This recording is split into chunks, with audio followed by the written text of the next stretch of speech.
ആദ്യം വിമർശകൻ, ഇപ്പോൾ ട്രംപിന്റെ ഇഷ്ടക്കാരൻ.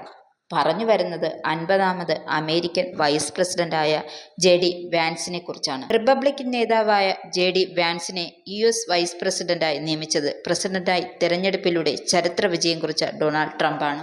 2ാം തവണയും പ്രസിഡന്റ് പദം ഉറപ്പിച്ചതിനു പിന്നാലെ പാം ബീച്ച് കൗണ്ടിൽ കൺവെൻഷൻ സെന്ററിൽ അനുയായികളെ അഭിസംബോധന ചെയ്യുമ്പോഴാണ് ട്രംപ് ജെ.ഡി. വാൻസിനെ വൈസ് പ്രസിഡന്റായി പ്രഖ്യാപിച്ചത്. പെൻസിൽവാനിയയിലെ റാലിക്കിടയിലുണ്ടായ വധശ്രമത്തിൽ നിന്നും രക്ഷപ്പെട്ട ട്രംപ് മിൽക്കി വായിൽ നടന്ന റിപ്പബ്ലിക് നാഷണൽ കൺവെൻഷനിൽ വെച്ച് തന്റെ വൈസ് പ്രസിഡന്റിനെ പ്രഖ്യാപിക്കുകയായിരുന്നു.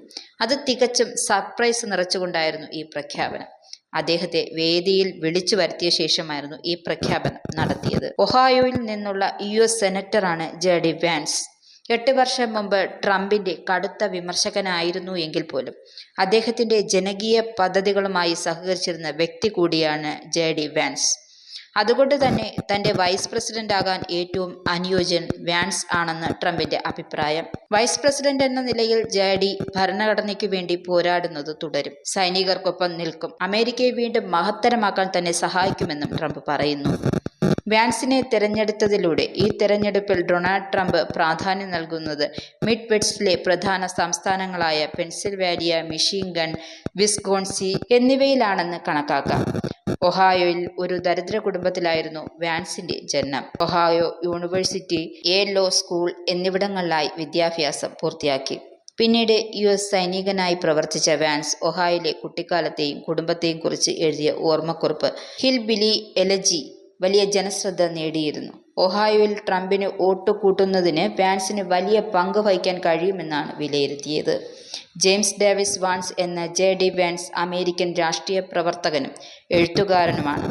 US മറൈൻ ഫോഴ്സിലെ മുൻ ഉദ്യോഗസ്ഥനുമാണ് ഇദ്ദേഹം. 2023 മുതൽ ഒഹായോയിൽ നിന്നുള്ള ജൂനിയർ സ്റ്റേറ്റ് സെനറ്റ് ആയിരുന്നു. 2022 ഒഹായോയിൽ നിന്നുള്ള യുണൈറ്റഡ് സ്റ്റേറ്റ്സ് സെനറ്റ് തെരഞ്ഞെടുപ്പിൽ ഡെമോക്രാറ്റിക് സ്ഥാനാർത്ഥിയെ പരാജയപ്പെടുത്തിയാണ് വാൻസ് സെനറ്റിലെത്തിയത്. വല്ലാത്തൊരു മനുഷ്യനാണ് വാൻസ് എന്നാണ് ട്രംപ് അദ്ദേഹത്തെ വിശേഷിപ്പിച്ചത്. ഒടുവിൽ അദ്ദേഹം ട്രംപിന്റെ ഇഷ്ടക്കാരനായി മാറുകയായിരുന്നു. ഏതായാലും ട്രംപും വാൻസുമൊത്തുള്ള അമേരിക്കയിലെ ഭരണം എങ്ങനെ പോകുമെന്ന് നമുക്ക് കാണാം. നിങ്ങൾക്കും ആനന്ദ മീഡിയയുടെ പ്രേക്ഷകരിൽ ഒരാളാകണ്ടേ? യൂറോപ്പിലും US-ലും ആഫ്രിക്കയിലും അടക്കം പ്രവാസികൾ ഉള്ളയിടങ്ങളിലൊക്കെ ജനപ്രിയ ചാനലുമായി ആനന്ദ് മീഡിയ ഒപ്പമുണ്ട്. ഏഷ്യാനെറ്റ് ഫ്ലവേഴ്സ് അടക്കം നിങ്ങളുടെ വിരൽത്തുമ്പിലെത്തും. ആദ്യം റോക്കു ബോക്സ് സ്വന്തമാക്കുക.